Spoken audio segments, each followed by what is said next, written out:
Audio Jungle.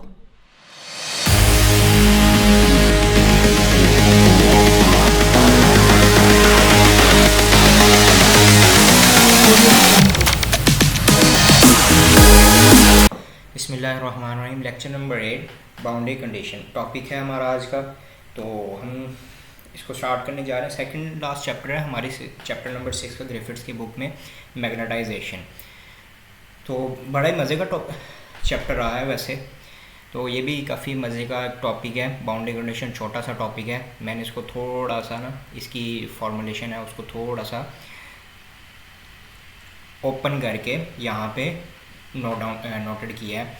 तो आप इसके नोट्स भी ले सकते हैं, नोट से इसको लिख सकते हैं, आप इसको वीडियो से भी देखकर इसको लिख सकते हैं। जो कुछ नोट्स पे है बिल्कुल एज इट इज़ वही यहाँ पे लिखा होता है, कुछ डिफरेंट नहीं है, कुछ भी इसमें चेंज नहीं होता। तो स्टार्ट करते हैं। Boundary condition, what is boundary condition. अब बाउंड्री कंडीशन, अब बाउंड्री नेम है। तो जब बाउंड्री नेम जहन में आया तो यहाँ पे एक पिक्चर बन जाती है कि बाउंड्री यानी कि दो ऑब्जेक्ट्स हैं, दो बॉडीज़ हैं, दो कंट्रीज़ हैं, कुछ भी दो चीज़ें हैं, उनके दरमियान अगर मैं एक लाइन ड्रॉ कर दूं, यानी कि दोनों को मैं डिवाइड कर दूं, तो जो लाइन जो होगी वो मेरी कहलाएगी बाउंड्री। ठीक है, अब इसको तो हम कह देते हैं बाउंड्री। अब मैग्नेटाइजेशन हमारा जो टॉपिक है, हम मैग्नेटाइजेशन को स्टडी कर रहे हैं, तो यहाँ पे बाउंड्री कंडीशन से क्या मुराद होगा। तो चले हम इसकी डेफिनेशन से थोड़ा सा अंडरस्टैंड करने की कोशिश करते हैं। अ कंडीशन, ऐसी condition which A quantity that varies, जहाँ ऐसी कंडीशन जहाँ कोई भी क्वांटिटी वेरी करे, यानी कि चेंज हो, उस क्वांटिटी के अंदर चेंज आए। Throughout a given space और इनक्लोयर, throughout a given space यानी कि दी गई स्पेस में, और इंक्लोयर कहते हैं कोई भी एक क्लोज्ड पाथ हो सकता है, जैसे रूम वगैरह होती है, कोई दीवार होती है, तो उसे हम इंक्लोयर कहते हैं। Must fulfil at every point on the boundary of that space. चलें अब हम इसको थोड़ा सा और इजी वे में समझने की कोशिश करते हैं। Try to understand in a easy way, very easy way. तो अब मैं ले लेता हूँ, ये मेरे पास एक ऑब्जेक्ट है।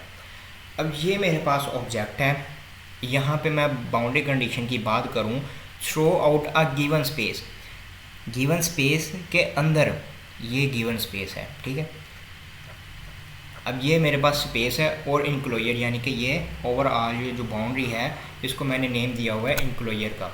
Must fulfil at every point, यानी कि इसके हर पॉइंट पे जो क्वांटिटी है उसको कंडीशन फुलफिल करनी चाहिए।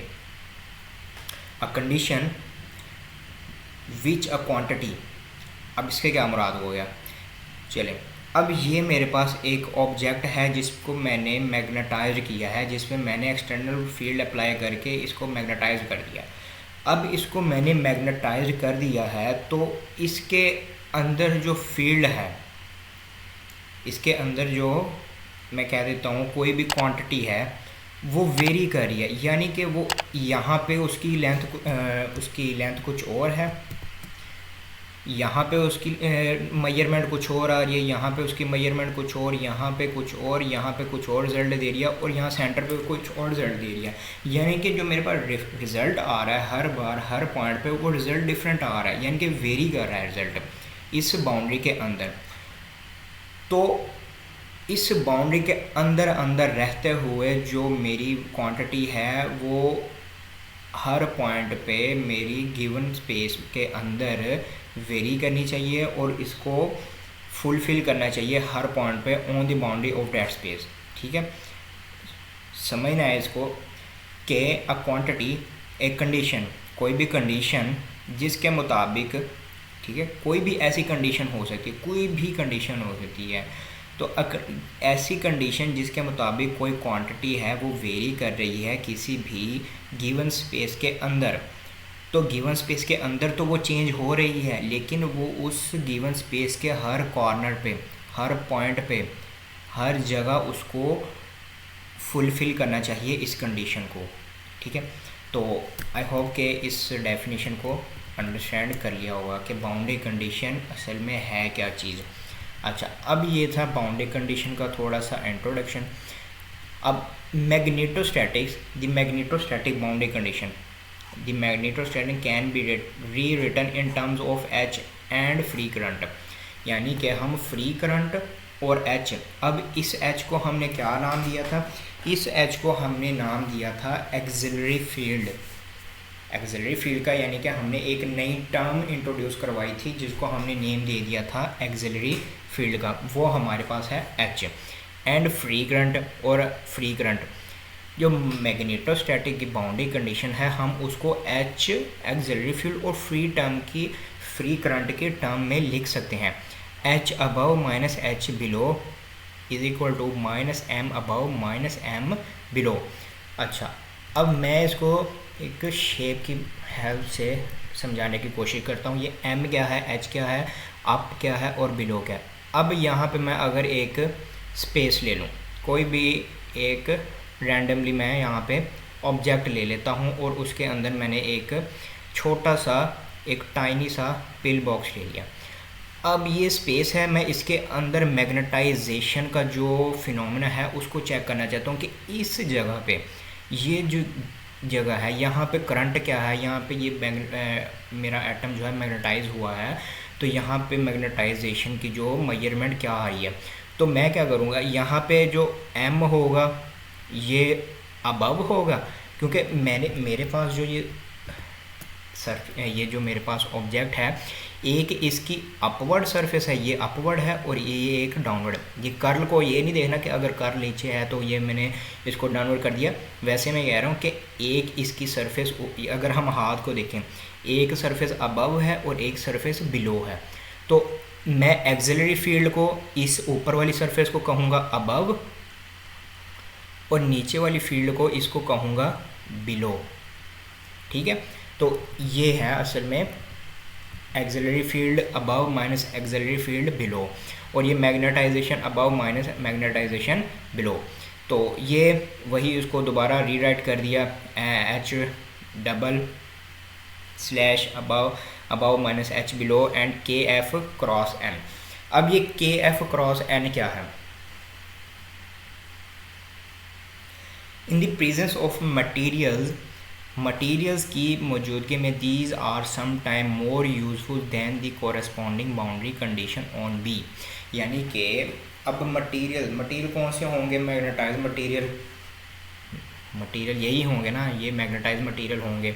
तो इन मैग्नेटाइज मटीरियल की मौजूदगी में अक्सर ये जो हमारे पास कंडीशन आ रही है ये वेरी यूज़फुल रहती है। तो बी अबव यानी कि ये बी मैग्नेटिक फील्ड है, minus B below is equal to zero.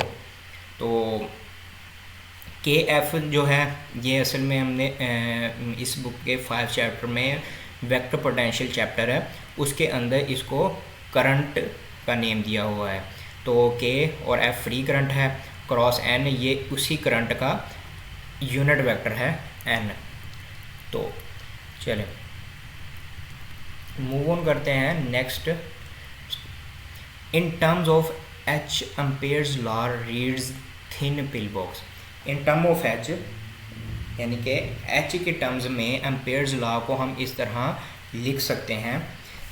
अच्छा, अगर जैसे मैंने वहाँ पे पिक्चर के अंदर बताया कि मैंने एक थिन पिल बॉक्स ले लिया, अब ये जो जितनी भी डेरिवेशन है ये मैंने चैप्टर नंबर 5 से ली है, ये वहाँ पे आपको मिल सकती है, वहाँ पे देख सकते हैं ये डेरिवेशन वहीं से। यहाँ पे चैप्टर नंबर 6 में तो स्ट्रेट फॉरवर्ड जस्ट उन्होंने मेंशन की हुई हैं इक्वेशंस, तो ये इससे परेशान नहीं होना कि ये जो कहाँ से आ गई है, ये कैसे हो गया, तो ये वहाँ से मैंने लिया।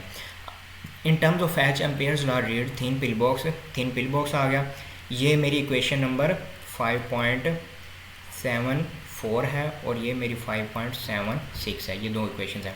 ये वहाँ पे दोनों इक्वेशंस दी गई हैं और ये दोनों इक्वेशंस के बिहाइंड क्या टर्म है, तो ये उस टॉपिक में आपको इजीली पता लग सकता है, क्योंकि हमारा वो टॉपिक नहीं है, इसलिए जस्ट मैं यहाँ पे सिर्फ इक्वेशंस को पुट किया और उन्हीं को आगे समराइज़ किया हुआ है। तो B above is equal to B below, इस बी को इधर ले आया, बी अबव को ये सॉरी यहाँ पे बी यहाँ पे आना है, below B above minus B below is equal to mu naught K cross N unit vector. Mu naught सारे फेमिलियर हैं कि परमिटिविटी ऑफ फ्री स्पेस होती है, के क्रॉस एन ये एन यूनिट वेक्टर है के का। तो